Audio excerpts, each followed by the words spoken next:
자, 11번째 썰 한번 가보도록 하겠습니다. 댓글 컨텐츠고, 영상 제목. 버블 붕괴가 실시간으로 진행되는 것 같습니다. 상가 공신률도 높아지고, 노는 사람들도 쉽게 보이고. 이 말 궁금하시죠? 정말 실시간으로 진행되는 것 같아요. 그러니까, 완전히 붕괴됐다고 볼 수는 없지만, 붕괴의 조짐이 보이는 현상들은 많이 보입니다. 일단 대표적인 것 중에 하나가, 상가 공신률. 상가를 정말 크게 지었는데, 들어오는 사람이 없어요. 상가를 지었는데. 그래서 지금 상가 분양받는 분들이 지금 엄청난 손해를 좀 보고 있잖아요. 비싸게 분양받았는데. 한참 비쌀 때 비싼 돈 주고 분양을 받았는데 사람들이 안 지나다니니까. 그리고 여기 와가지고 장사를 하겠다는 사람이 없잖아요. 그래서 지금 뭐 상가 빈 상가가 많고 부동산도 잘 안 돼요, 여러분. 아니 생각해봐. 부동산도 상가 하겠다고 들어온 사람이 있어야 보필을 받을 거 아니에요. 근데 상가도 안 들어오고 뭐 오피스텔도 안 들어오고 아파트도 안 들어오고 뭐 다 안 들어오니까 거기다 그 부동산 하시는 분들 또 월세 내야 되잖아요. 상가에 들어왔으니까 그분도 월세 내야 되는데 뭐 계약 성사되는 게 없으니까 월세 낼 돈이 없잖아요. 그래서 요즘에 뭐 신도시의 부동산도 많이 망하고 있다고 그렇게 들었습니다.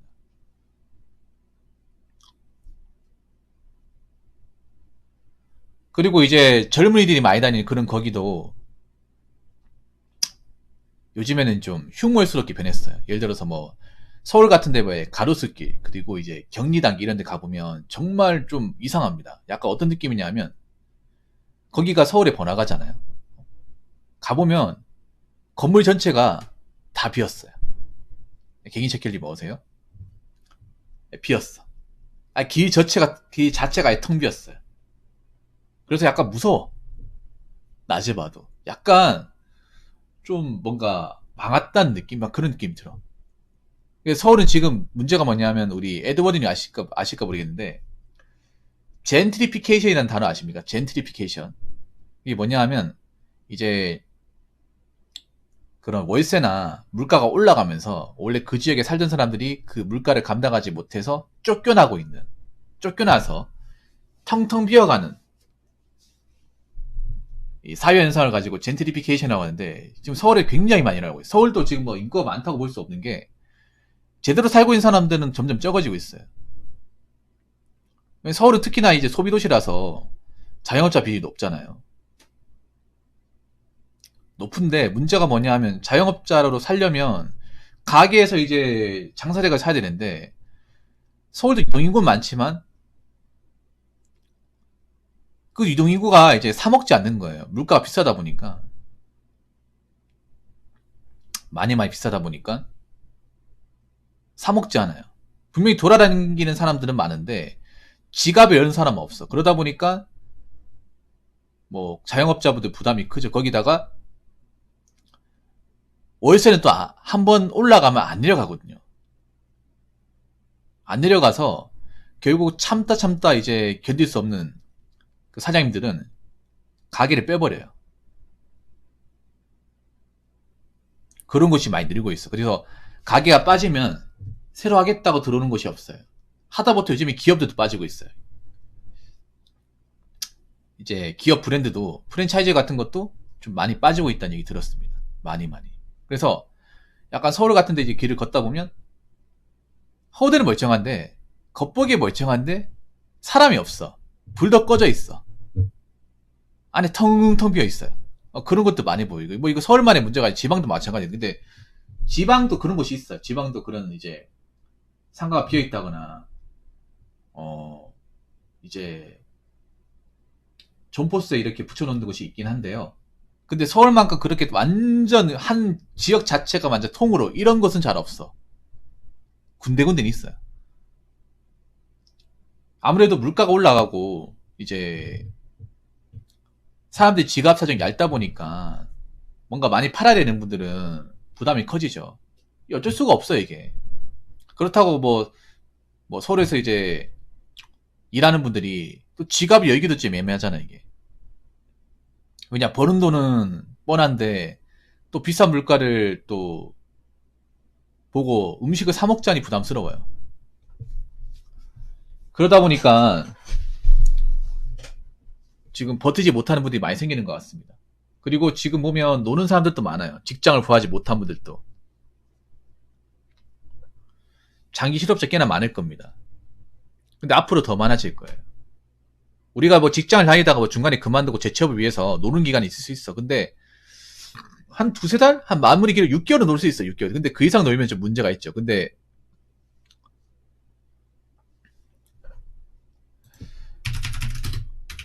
너무 많이 놀면 사람이 일하는 감각이 부족해지거든요. 그러면 일을 안 하게 돼, 자연스럽게.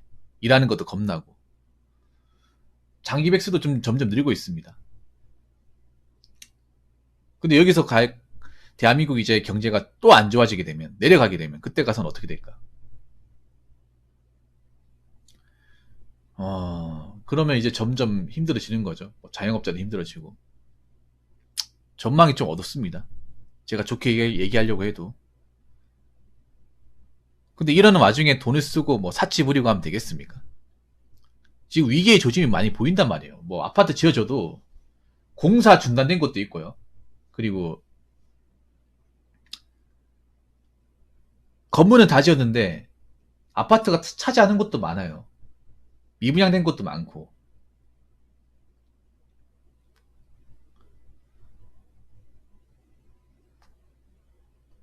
뭔가 객관적으로 상황이 안 좋단 말이에요. 시장 경제가 안 좋은데. 근데 이 와중에 뭐 비싼 물건 사고 사먹는 게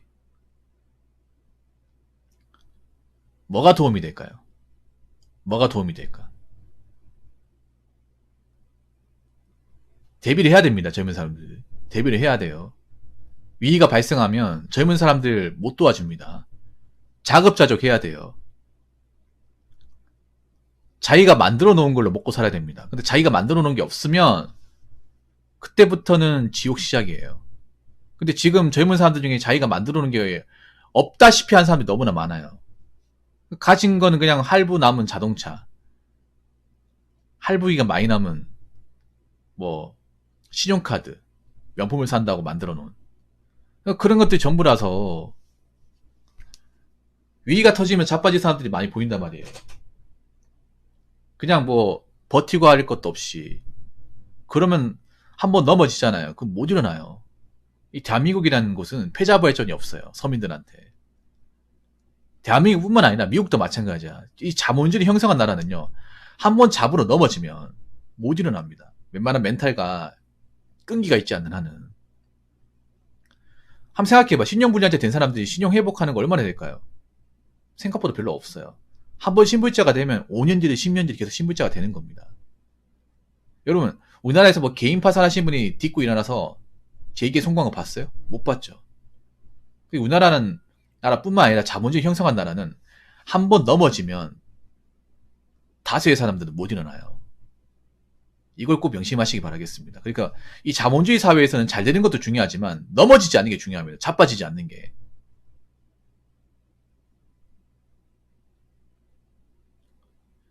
왜냐 한번 넘어지면 다시 일어나기 너무 힘들어요. 그래서 내가 남들한테 뭔가 내세우면서 뭐 좋은 데 살지 않는다 하더라도 이것저것 많이 벌려가지고 수습이 안 돼가지고 뒤로 자빠지는 것보다는 훨씬 더 낫습니다.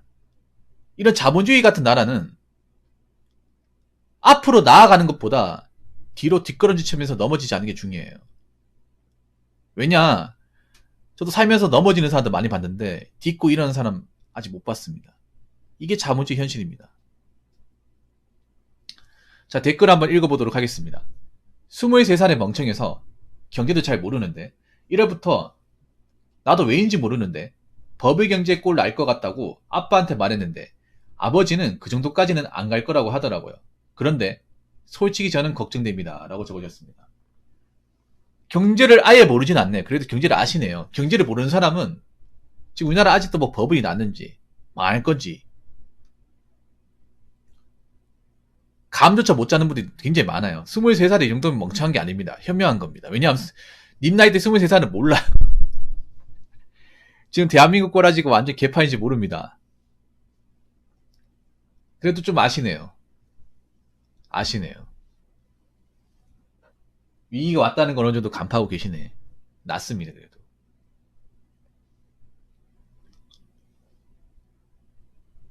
그러니까 법을 경질걸 알 것 같다. 아버지, 우리나라 한번 법을 무너질 것 같은데요? 일본처럼. 어떻게 생각하시나요?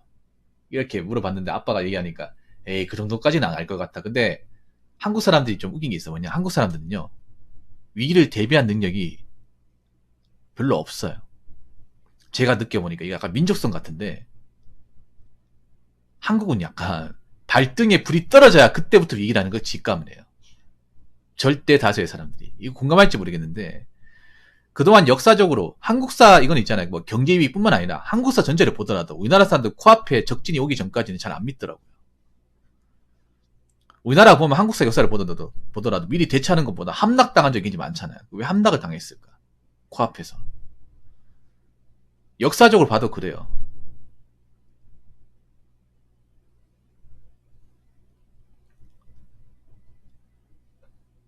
우리나라 사람들은 뭔가 미리 대처하고 좀 앞으로 벌어질 상황을 대비한 능력이 그렇게 뛰어난 분들이 많지가 않습니다. 통찰력이라고 하죠. 미래를 내다보는 능력. 통찰력이 있는 분들이 많지가 않아요. 통찰력 있는 분들이 많았으면 경제 위기 때 그렇게 수많은 사람들이 자빠지지 않았겠죠. 지금도 통찰력 있는 분들이 많지가 않습니다. 이거는 뭐 젊은 사람뿐만 아니라 어른들도 마찬가지예요. 우리나라 자체가 그 역사적으로 통찰력이 있는 분들이 많지가 않습니다. 그리고 약간 아버지 세대가 약간 586 분들. 네, 그 세대분 같은데 보통 저 세대분들이 어떤 분이냐면 586 세대 아닌 것 같아. 23살 아버지면 50살이잖아. 보통 586이 50대 중반까지거든요. 아무튼 586이 비슷한 세대인 것 같은데 저 세대분들은요. 자꾸 대한민국의 기적을 좀 맹신하는 분들이야. 대한민국 사람들은 딛고 일어날 것이다. 우리는 기적의 민족이다. 우리는 새마을 운동을 극복을 했다. 산업혁명 일으킨 불굴의 민족이다. 약간 이런 그 자부심 같지 않은 자부심이 있어요. 이거 뭔지 아시죠, 여러분? 우리나라는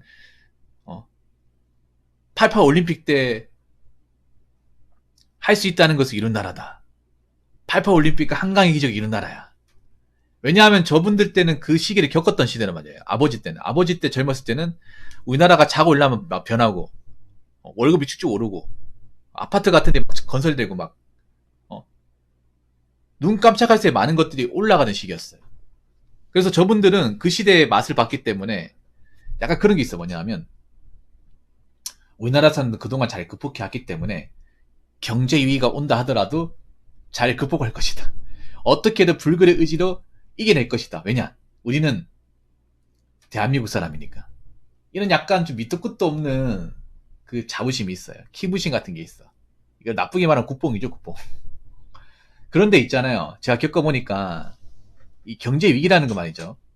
제가 전에도 얘기했습니다만 위기를 극복할 준비가 된 사람이 극복을 하는 겁니다. 그러니까 위기를 미리 예감하고 준비가 되어 있는 사람이 극복을 하는 거지 아무것도 가진 게 없는 사람이 극복을 할 수 있는 건 없어요. 자본주의라는 거는. 이건 전쟁도 마찬가지입니다. 전쟁이라는 것도 미리 대비가 돼 있고 준비 태세가 되어 있는 사람이 전쟁의 승리자가 되는 거지. 아무런 대비도 하고 있지 않은 사람이 위기가 왔다고 갑자기 전쟁에 승리하고 피해를 최소화하고 그런 건 없습니다. 여러분, 이 경제 위기도 일종의 경제로 따지면 전쟁이야, 전쟁. 그럼 미리 대비해야 될 거 아니야, 올 수도 있다는 것을. 정찰도 하면서. 요 스타 해봤잖아. 또 제가 계속 스타를 얘기해서 죄송하긴 하지만, 스타를 하려면 어떻게 해야 돼? 정보력이 중요하잖아. 이 녀석들이 나중에 드랍을 올 수 있다. 리콜 올 수 있다. 그럼 어떻게 해? 대비해야 되잖아. 대비해서 막으면 어떻게 돼? 데미지 안 입잖아. 근데 아무런 대비가 안 돼 있어. 그럼 리콜이 와요. 그럼 속대밭 되는 거 아니에요? 더군다나 내가 멀티가 없고 자원도 없고 병력도 없으면 못 막잖아. 그거 한 방에 끝나는 거 아니에요? 스타크래프트 해봤잖아요. 이해가 되죠, 여러분? 스타크래프트 얘기하니까. 그 리콜 방어, 드랍 방어 다 해야 될 거 아니야. 온다는 거 알면. 오기 전에 잡아야 될 거 아니에요. EMP를 때린다거나.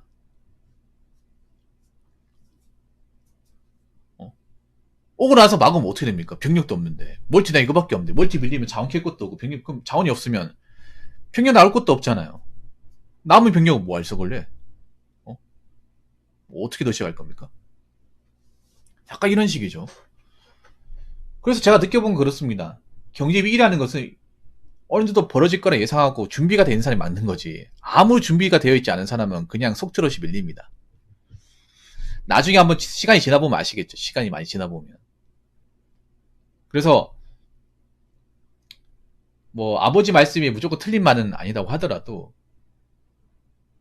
아버지 죄송하지만 이 댓글 적어주신 분의 아버지 생각보다 대한민국 심각해요. 대한민국 나라 그렇게 대단하지 않습니다. 많이 심각합니다. 근데 지금 젊은 사람들이 정신을 못 차려요. 그렇기 때문에 위기가 터졌을 경우에 버블이 붕괴되었을 경우 손도 못 써보고 나라로 가신 분들이 많아집니다. 그 정도까지 안 가는 게 아니라 그 정도보다 훨씬 더 많이 갈 거라는 거 예상을 하셨으면 좋겠습니다. 자, 이상으로 11번째 썰 마치도록 하겠습니다.